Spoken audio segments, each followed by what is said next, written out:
killed, part of that relief team. Last hour, we heard from Melanie Joly, Canada's Minister of Foreign Affairs, echoing the calls from the U.S. and the U.K. for a thorough and transparent and independent investigation. And yesterday of true anger within the British government when it was confirmed that amongst those 7 aid workers were 3 British nationals, John Chapman, James Henderson and James Kirby. And we now know that they were all former British servicemen. They have been working as part of the security team for World Central Kitchen.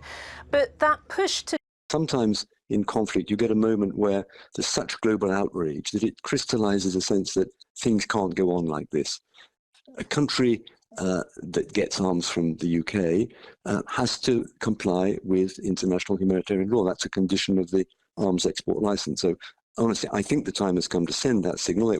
Yesterday we heard that they've now turned back. This issue of how to deliver and distribute aid, I think, really has become a focus for many nations. They want answers, and as you said, we know that World Central Kitchen, that other agency, ANERA, who were providing some 2 million meals a week to people in Gaza, they've now stopped their operations.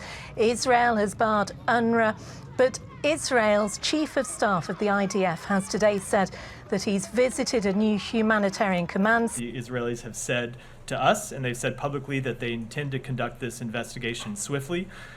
We want to see it wrapped up as soon as possible and see them put in place any measures to prevent this from happening again in the future. And that's go to the second point that we think we need to see. Not just, and they don't have to wait for the outcome of this investigation to do it.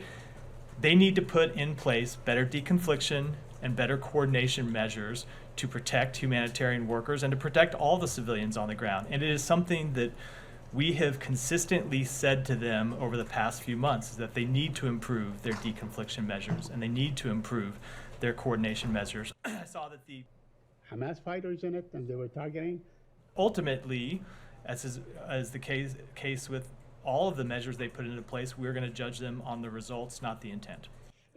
Steps they have put into place because of, at our urging, have had an impact, and have had an impact to to have had a positive impact. For example, I don't want to pass judgment on what this investigation will show, just as you don't want to pass judgment on what any investigation would show before it's concluded. It's important that they conduct a full, transparent, swift investigation. They need to find out exactly what happened, and we will. I'll wait to pass judgment on it until it's completed. It does, of course, raise real concerns about the safety of those aid workers who are doing that dangerous work. And I think it's important to remember that these were 7 tragic deaths yesterday, but over 200 aid workers have lost their life since this conflict began.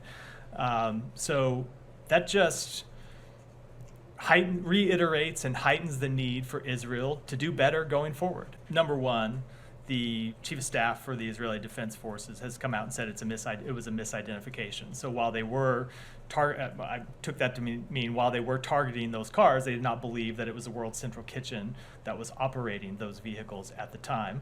But that said, we need to wait and see the outcome of this investigation to know with any confidence what it was that happened, and we're going to wait to do that.